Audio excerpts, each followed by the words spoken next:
Welcome students. इस session में हम सभी देखेंगे कि इलेक्ट्रिक करंट क्या है और इलेक्ट्रिक करंट के एडवांटेज क्या है।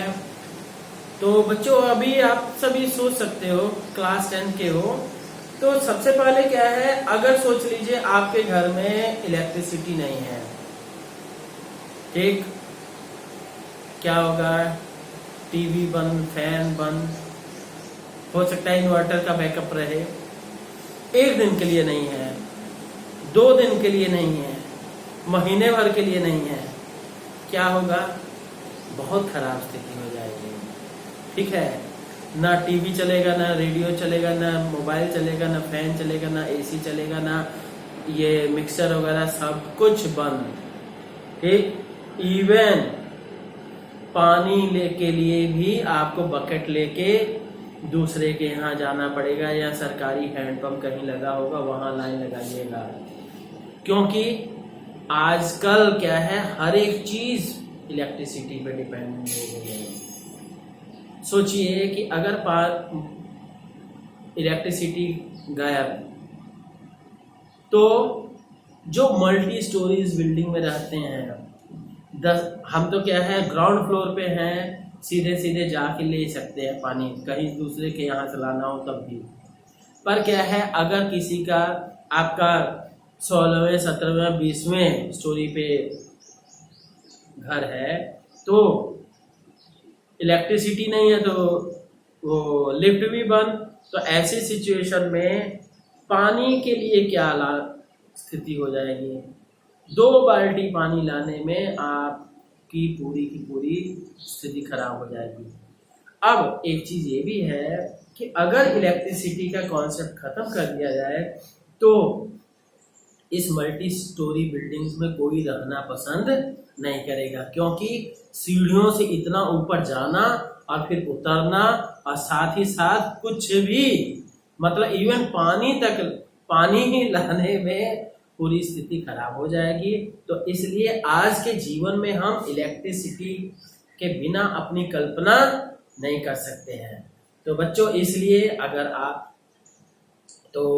इसलिए मैं कहूँगा कि इलेक्ट्रिसिटी को बचाइए, और इलेक्ट्रिसिटी अगर बचा रहे हो तभी वो बढ़ रही है, दूसरे के यूज आएंगे। अगर आप अननेसेसरी अपने घर में टीवी, फैन, लाइट वगैरह सब कुछ ये चलता हुआ छोड़ रखेंगे बिना मतलब के, तो क्या है, इलेक्ट्रिसिटी का मिसयूज होगा, और जिसके कारण से वो दूसरे के लिए अवेलेबल नहीं होगी और लोड शेडिंग होगी।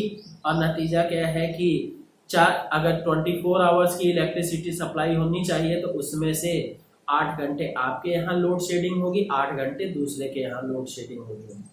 ठीक है, तो ये सब समस्याएं हैं, और आप खुद भी सोच के देखिएगा कि अगर 1 दिन 2 दिन के लिए इलेक्ट्रिसिटी गायब हो तब क्या स्थिति होगी, और महीने और साल भर के लिए गायब हो जाए तब आपकी क्या स्थिति होगी।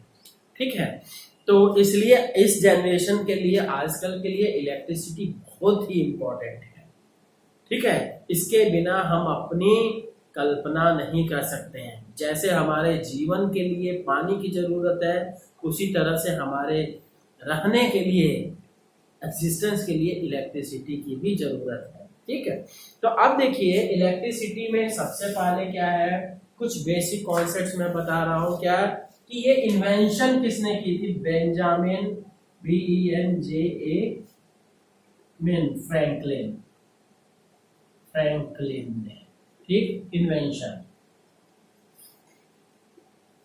इन्वेंटेड। अब ये है बेंजामिन फ्रैंकलिन ने क्या है, चार्जेस वगैरह तो बहुत, जैसे देखिए 2 बॉडीज को अगर रब करेंगे, हर एक बॉडी को नहीं, 2 डिफरेंट नेचर की होनी चाहिए और कुछ स्पेसिफिक है।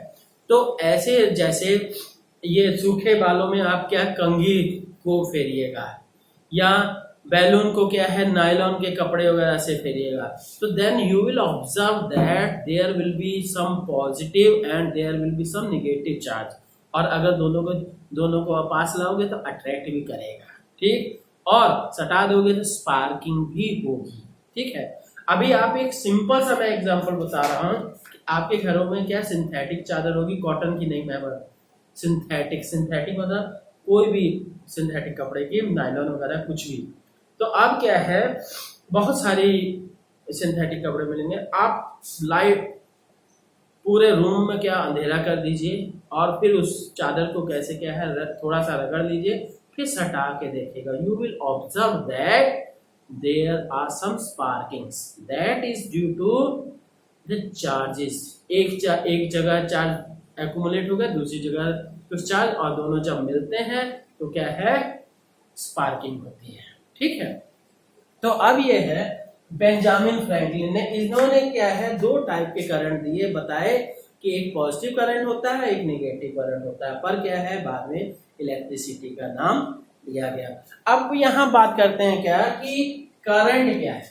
इलेक्ट्रिक करंट के लिए आपको पता होना चाहिए हमेशा दो तार लगती है, ठीक, दो वायर होती है, एक से करंट जाएगा तो दूसरी से करंट आएगा। अगर ये पूरा पूरा जाने और आने का रास्ता क्या है करंट का, सर्किट अगर कंप्लीट होगा तभी करंट फ्लो होगा, अदरवाइज सर्किट में करंट फ्लो नहीं होगा। अभी हम आगे सर्किट के बारे में भी बात करेंगे। ठीक है, तो अब ये है आपको पता होना चाहिए दो वायर्स होते हैं। ठीक है, तो इसीलिए हाँ, तो अब ये है कि now what is the definition of electric current. Electric current देखिए, इट इज द, सबसे पहले डिफिनेशन लिख लेते हैं जी, it is the rate of flow of charges per unit time rate. It is the, ये देखिए रेट लगा दे तो पर यूनिट नहीं हटेगा, तो इसलिए क्या है, it is the flow of charges per unit time through any cross section of a wire. ठीक, अब जैसे मान लीजिए क्या है जी, ये मान लेते हैं ये कोई वायर है, ठीक, ये वायर है, इसमें से चार्जेस फ्लो हो रहे हैं क्यू, ये कोई क्रॉस सेक्शनल एरिया है, ठीक, और क्यू चार्जेस फ्लो हो रहे हैं, और क्या है टाइम कितना लग रहा है, डेल्टा टी की बात कर रहे हैं, ठीक, या टी कर देते हैं, डेल्टा का कॉन्सेप्ट तो ला रहे हैं यहाँ पे। तो अब ये क्या है, I will be equal to Q by T, मतलब टी टाइम में क्यू चार्जेस फ्लो हो रहे हैं। तो अब इसका यूनिट क्या होगा जी, यूनिट विल बी, ये इसका यूनिट, ये तो चार्ज का यूनिट कूलम होता है, टाइम का टी हो गया, सेकंड हो गया, कूलम पर सेकंड, इसी को हम क्या है एम्पियर नाम देते हैं, AMPERE, एम्पियर कैपिटल ए से शो किया जाता है। और ये कैसी क्वांटिटी है, it is a scalar quantity. बच्चों एक चीज ध्यान दीजिएगा, यहाँ जरूर है कि करंट की डायरेक्शन होती है पॉजिटिव से निगेटिव की तरफ, पर क्या है कि ये स्केलर क्वांटिटी है, क्योंकि ये मतलब हमारे वेक्टर एडिशन लॉ को फॉलो नहीं करता है। ठीक है, तो अब ये है, नेक्स्ट हम बात करते हैं कि करंट भी दो टाइप का बोला जाता है, दैट इज एक तो इलेक्ट्रिक करंट हो गया सिंपल सी बात, और दूसरा क्या है कन्वेंशनल करंट। ठीक,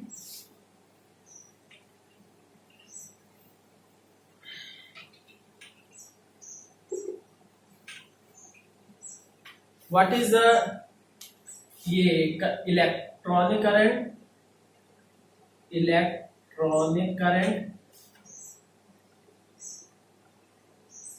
and conventional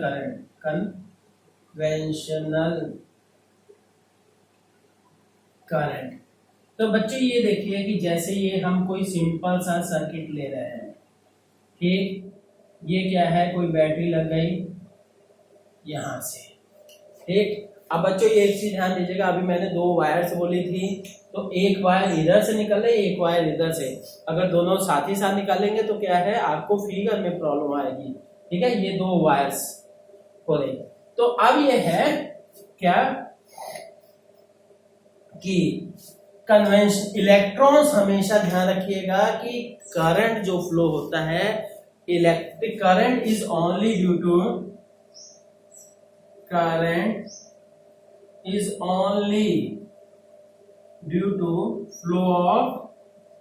flow of electrons. ठीक, प्रोटॉन्स डज नॉट पार्टिसिपेट। ठीक है, तो इसमें प्रोसेस में प्रोटॉन्स पार्टिसिपेट नहीं करते हैं, केवल इलेक्ट्रॉन्स होते हैं। सोचिए, अगर प्रोटॉन्स पार्टिसिपेट कर जाएंगे तो क्या हो जाएगा? प्रोटॉन कहाँ होते हैं? न्यूक्लियस में, और न्यूक्लियस का पार्टिसिपेशन का मतलब न्यूक्लियर टूटेगा, इसका मतलब न्यूक्लियर रिएक्शन होगा। और न्यूक्लियर रिएक्शन को आप अगर घर में आपके होने लगेगा तो आप घर में नहीं, अपने 100 मीटर के घेरे में भी नहीं रहने लायक रहेंगे। ठीक है, इतना ज्यादा न्यूक्लियर पावर में होती है स्ट्रॉन्ग। ठीक, तो अब यहां से इलेक्ट्रॉन्स हमेशा निगेटिव से निकलते हैं। इलेक्ट्रॉन्स हमेशा निगेटिव से निकलते हैं। इलेक्ट्रॉन जो है निगेटिव से जाएंगे। ठीक है, सॉरी, इलेक्ट्रॉन्स की डायरेक्शन क्या होती है? निगेटिव से डायरेक्शन बात कर रहे हैं। डायरेक्शन ऑफ इलेक्ट्रॉन कहां से कहां? Negative to positive, outside battery. और ठीक है, तो अंदर तो आयंस हो गए, बैटरी के अंदर का तो मैटर आयंस हो गया, जो कि पॉजिटिव से निगेटिव तरफ जाएंगे। अब क्या है? But current, direction of current हम कर देते हैं कन्वेंशनल करंट की डायरेक्शन आई जो है ऐसे। Is that clear? आई की डायरेक्शन क्या है? इधर से इधर। Clear students? तो यहां से ये मैटर आ गया आपका। ठीक, तो अब क्या करेंगे? कन्वेंशनल करंट, डायरेक्शन ऑफ ये कन्वेंशनल करंट, ये फ्रॉम पॉजिटिव टू निगेटिव वाली बात है, पॉजिटिव से निगेटिव। और दूसरा क्या? और दूसरा ये भी कर सकते हो, अपोजिट टू द इलेक्ट्रॉन्स। ठीक है, तो ओके स्टूडेंट्स, ठीक है, इतना पढ़िए, समझिए और इलेक्ट्रिसिटी की इंपॉर्टेंस समझिए, साथ ही साथ क्या है, इसको बचाइए। ठीक है, ओके, थैंक यू।